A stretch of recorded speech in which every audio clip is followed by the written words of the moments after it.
All right. We are going to run into our post-race press conference here in following the NASCAR Camping World Truck Series race at Talladega. We've now been joined by our race winner, Matt DiBenedetto, driver of the number 25 Chevrolet. Congratulations, Matt. It's great to see you. Tell us a little bit about those final laps, but really, what was that moment like when they notified you that you had been declared the winner? Ooh, I think my heart rate was higher then. That was insane. I've never been in a situation like that, but my heart rate was about, I think, 200, the whole white flag, and then about the same, just waiting the whole time. Felt like we were sitting there for an hour, so that was crazy. I was pretty sure we got it, and we were just committed to staying on the bottom there at the end and pushing whatever line we were in and hoping that a gap opened up, and sure enough, it did. The seas kind of parted for us. All right, we'll now take questions for Matt. If you have one, raise your hand. We'll get to as many questions as we can. If we have any questions in the press box, let us know. We'll try to get up there as well. And we'll start here to our left. Hi, Matt. Nathan Buckley of MBS Speedway. In the Cup Series, you came oh so close so many times here. Today, you finally get it done in the Truck Series. Does coming that close in the Cup Series make this win even more special for you? Yes, 100%. I was laughing earlier today, and I was like, goodness, we've come so close so many times at this track and been in position so many times. I was like, I feel like Talladega, of all places, owes me one, even more than Bristol or anywhere else. And it was so it made it all that much more sweet. Thank you. All right, we'll go right here. Right here. Thank you. Steven Toronto, CBS Sports. Matt, congratulations. Going off of that first question, you've been trying to win in a NASCAR National Series for so long, here, Bristol, anywhere. Just overall, is it as good now as you thought it would be? Even better. The wait was well worth it, and I know this was God's perfect timing for it to work out, and this was our day, and it felt like it as well. This place was a good opportunity for us. We're a smaller team.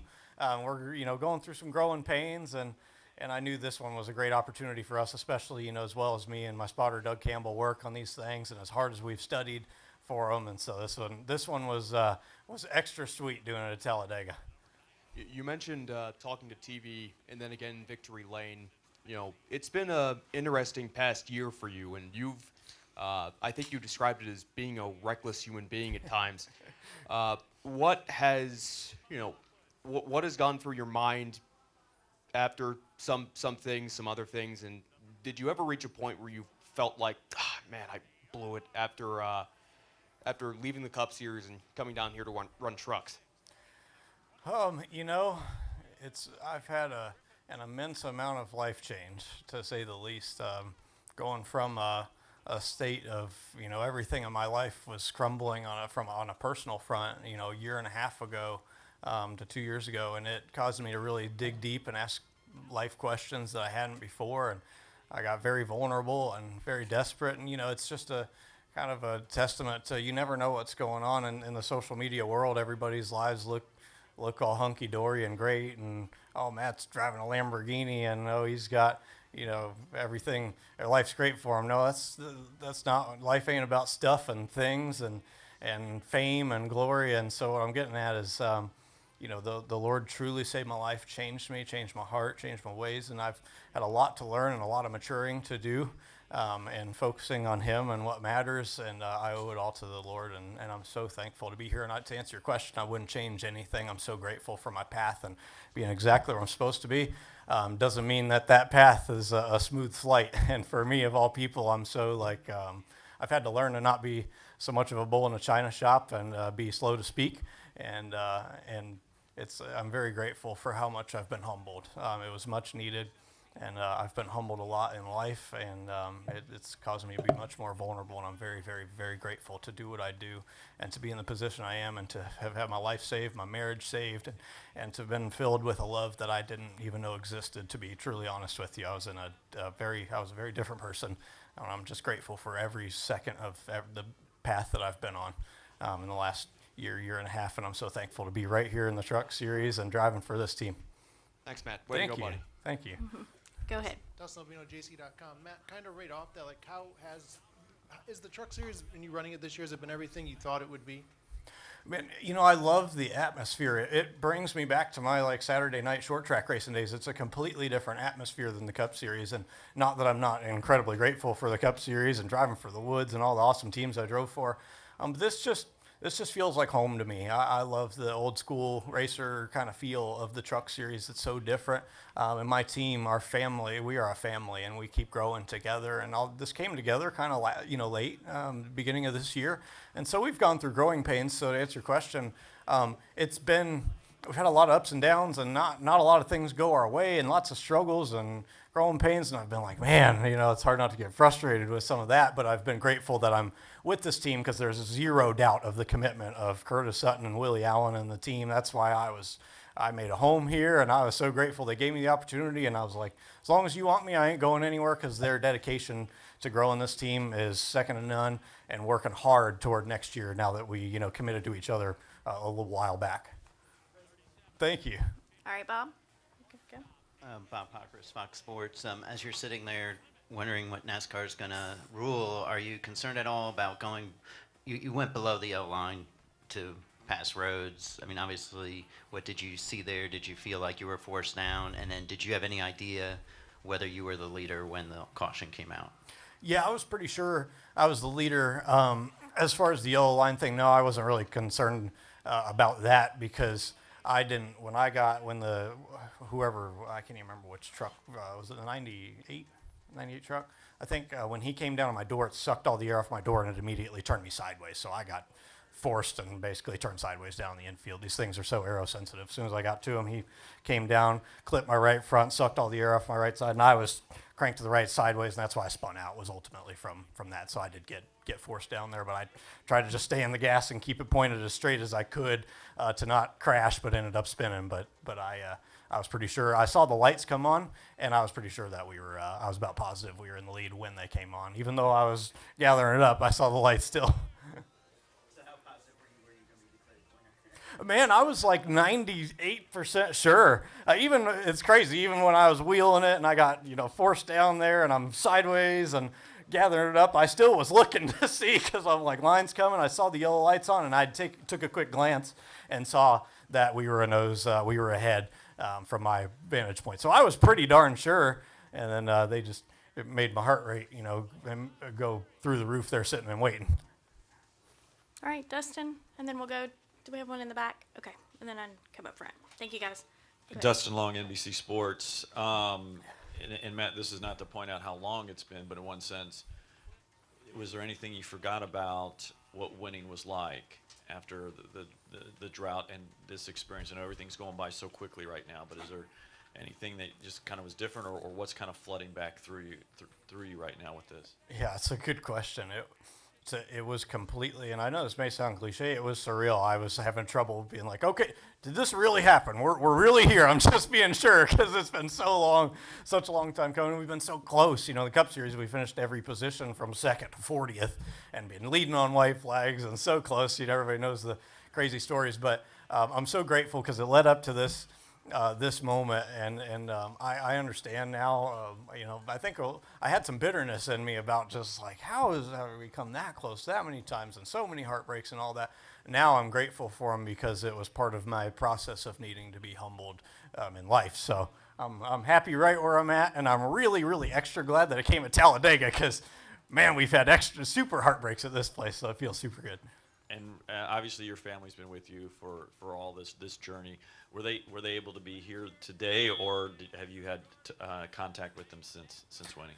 I was a Lone Ranger today, unfortunately. My wife was watching from home. We just moved, so we've been crazy busy, and I wish she was able to be here, but I FaceTime her first thing. I'm nothing without my wife. My wife truly was a godsend and a blessing to me, and we've grown so close over the last year, and I love her more than words can describe. So I'm so thankful for her, and my parents. The journey we've been on, there have been a lot of tears shed throughout the years, and it's all been so worth it. But my family picked up, and we moved across country, because we were crazy enough to pursue this racing thing, even though we ran out of money in 2007 and we had no idea what we were getting into. And thank the Lord, that naive nature ended up paying off. It doesn't always pay off, but it sure did for us. Thank you. All right. Go ahead. Christian Coley, kickingthetires.net. Matt, this is Where the you first. Right here. Oh, there you go. Yeah. Sorry. This is the first win for the Tennessee-based Rackley War team. Can you kind of comment on getting a victory for the Tennessee-based team? It feels all that much more special, man, when you do it with a small team like this that's so committed. And this is only the sophomore year for this team too, and they are Curtis Sutton, who owns Rackley Roofing, and you see them on the truck week in and week out. Even though you see Rackley Roofing on the truck, every week, we're still seeking sponsorship and trying to grow this team. But that's just how committed they are to trying to do everything to front this deal and get the team rocking and rolling and moving forward. So it just makes it all that much more special doing it with a small team that committed to me, especially through like crazy times and so much unknown, and they were so patient with me and all the craziness. And to get the win for them, it's so much more special because we are a family, 100%. We are a family, and we've all grown so close. I mean, Curtis and I FaceTime each other, and Willie and I just love to sit and chit chat. It's like talking to family.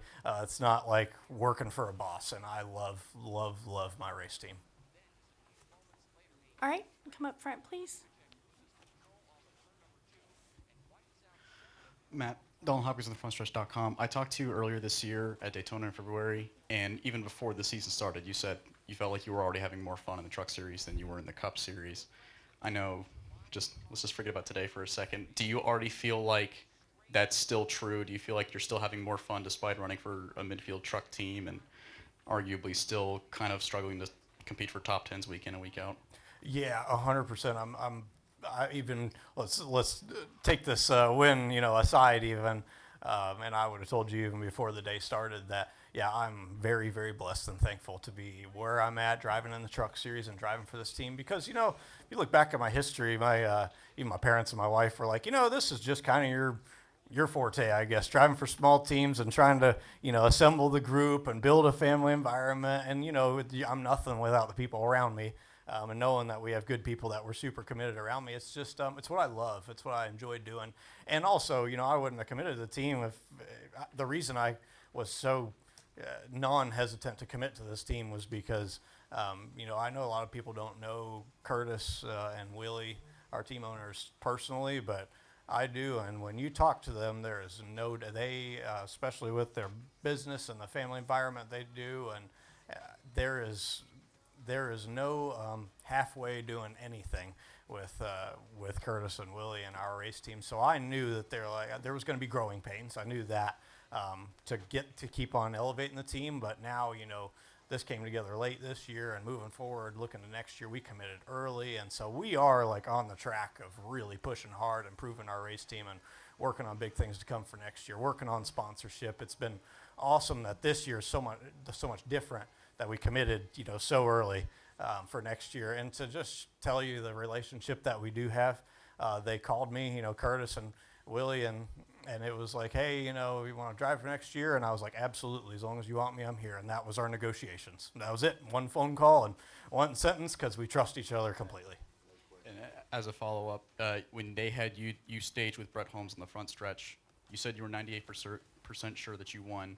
But as the clock ticked, did you kind of feel a little bit more doubtful about maybe you didn't actually get the win? What was your thought while you were just sitting there? Yeah, I was like, well, maybe, I don't know. Maybe my vision or perception was off. I don't know. And then I started doubting myself, and then I was nervous. And then as soon as I'd hear the mic key up, I'd be like, oh, no, okay, still nothing. And then I hear the mic key up, and it's like, okay, no, still nothing. It felt like an hour sitting out there. So, but definitely worth it in the end. But goodness, that was a wild finish that the fans definitely deserved. All right. I think, Justin, did you have a question in the back? Go ahead.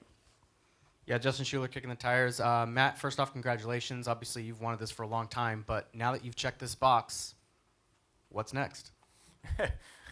Working on lots more race wins, having a good couple races to close out the season, and this was a blessing. We really, really desperately were digging deep to push hard to have some good, strong runs that we deserved to finish the year. I mean, you saw even at Bristol, we were fastest in practice. They've been working that hard, putting everything they got into it to try and bring us, a little faster trucks, and we bring a bullet there that could have won the race, and then we had, some troubles on pit road, which we've had excellent pit crew all year long. It was just a bad timing that happened, and we've had just some, a lot of learning curves, and we haven't had an engineer for a lot of the year, so it's been lots of growing pains. So we did get an engineer, Ben, who helped out and came on board. So it's all come together real late. Some of these things that we're trying to improve to get us some good runs, because we really needed this and some good showings, because we're working hard on.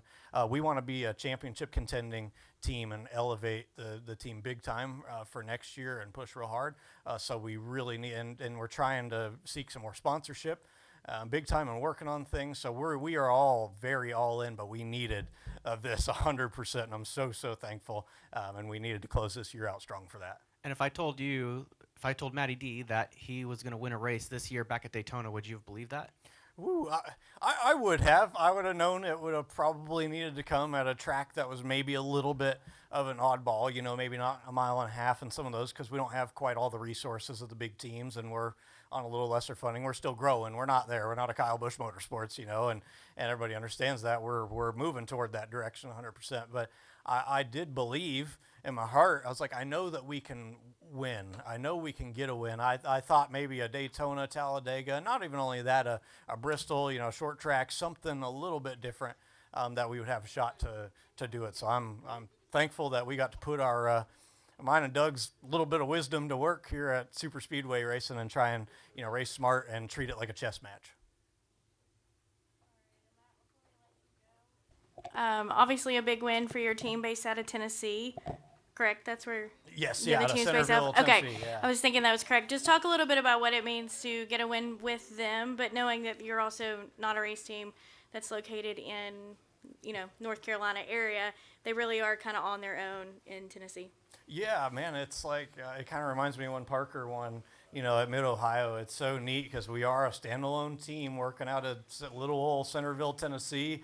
Our race shop is behind Willie Allen's family's home. So you drive down a gravel road and you're in a little race shop, which reminds me back of my late model days. But we've got really good people, and we've got obviously Rackley and all the group that's committed. But it makes it all that much more heartwarming and special because we are out of the norm. We're out in little old Centerville, Tennessee, making it happen. All right. Well, congratulations again to you and the team as well. We hope you guys enjoy this one. Thank you, guys.